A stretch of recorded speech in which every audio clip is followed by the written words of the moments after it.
Thank you very much, Dr. Muda Yusuf, as Thank always. you, Uncle. It's a pleasure. Our pleasure, sir. So when you come like that, and this, you're going to probably be very interested in this, of course, because your center is for the promotion of private enterprise. So it's not just government. But we're hearing that somewhere in the region of $14 billion in new investments have been pledged.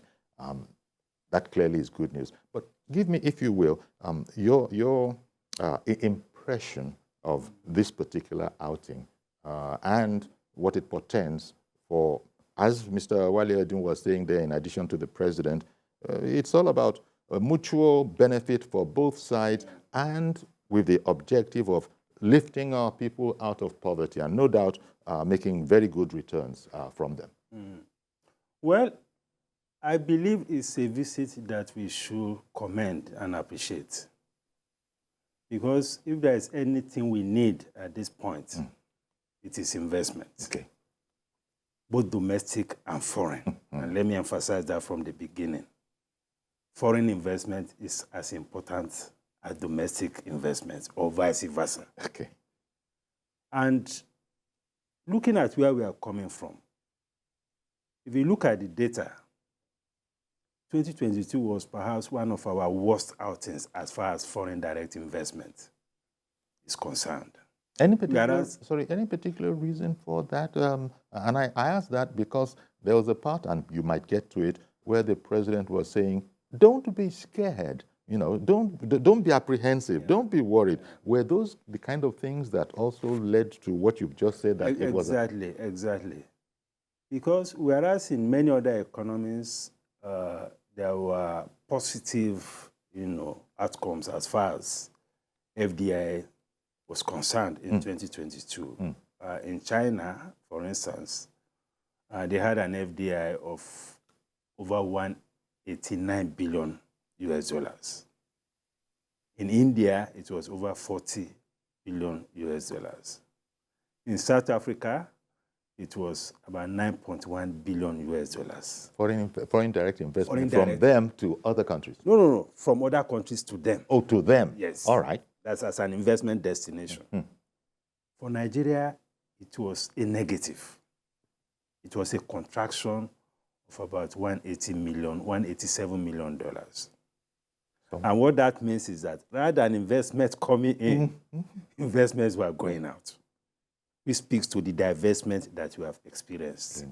Maybe one can then understand better the president's admonition to do not be apprehensive. Exactly. That assurance was very, very important. Because, what led to that situation, and the decline has been consistent. There were issues around policies. Because, investment is about returns on investment. It's about investors' confidence. And over the years, especially in the last couple of years, there has been declining investors' confidence. And this arose because of the experience that investors here were having, both domestic investors and particularly foreign investors. As foreign investors, you need to move funds in and out of the economy. That's right. So when you get to a situation where your funds get stuck, or you get to a situation where you want to open an LC, and you are having credibility problem with your correspondent banks abroad because of the liquidity issues around your forex, that is a major impediment to foreign direct investment and even portfolio investment too. So what the president was trying to say first is that all these barriers are being removed.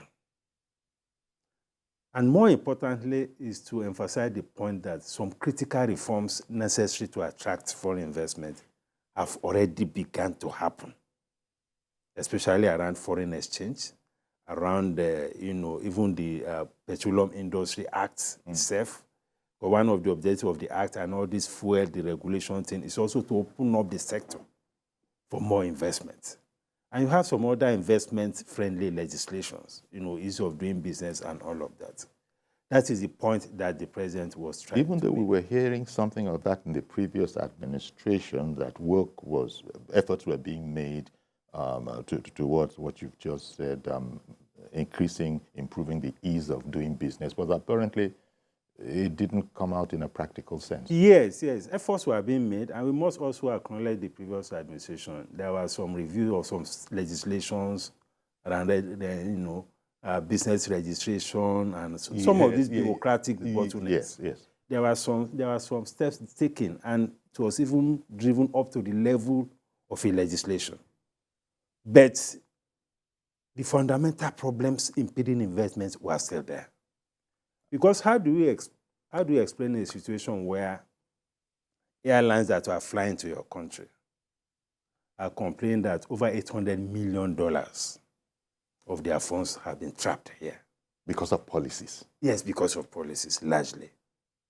And you can imagine the signal that will send all over the world. Because any investor going into a particular country will have to do some due diligence. Mm-hmm.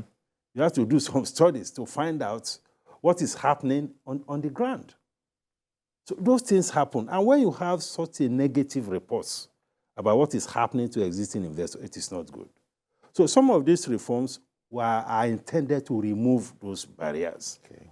That is one. Secondly, the visits, apart from engaging investors directly, which is part of what you have shown in your clip, direct engagement with investors. And I also saw that the president met with the Confederation of Indian Industries, and of course he went with our own team of businessmen and women too. In addition to his ministers. Yes, there were captains of industry. There were captains of industry.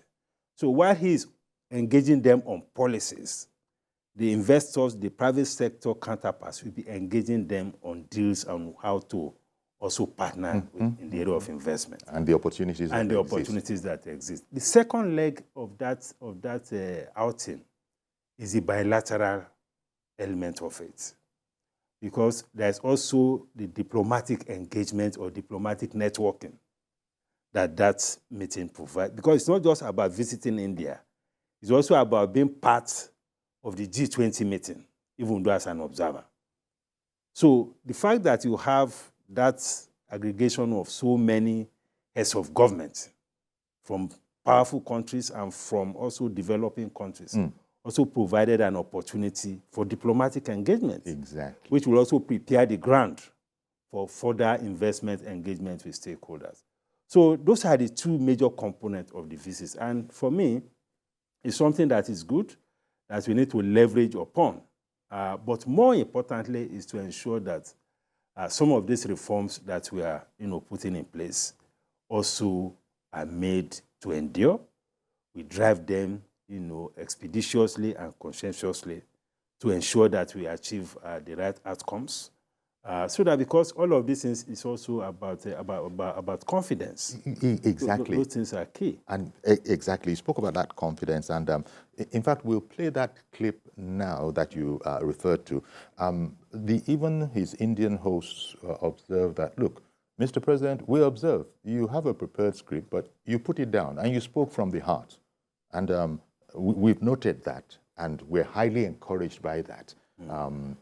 Because what you've just spoken about, all these policies and all of those things that were there before, our president, Tinubu, was emphatic about ask your questions.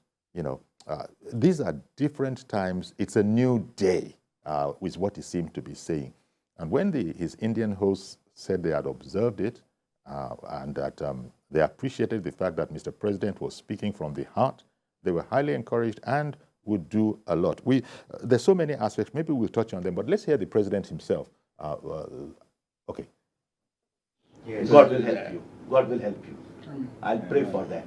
Thank you, so sir. that one day we come to Nigeria, where we see such a big success. I'm looking forward to that. Yes, I'll be very happy. He's unable to meet you tomorrow as planned, and you agreed to immediately meet him this evening, and it shows what you are all about. What you are determined to do is bring investment to Nigeria that will grow the economy and reduce poverty and make life better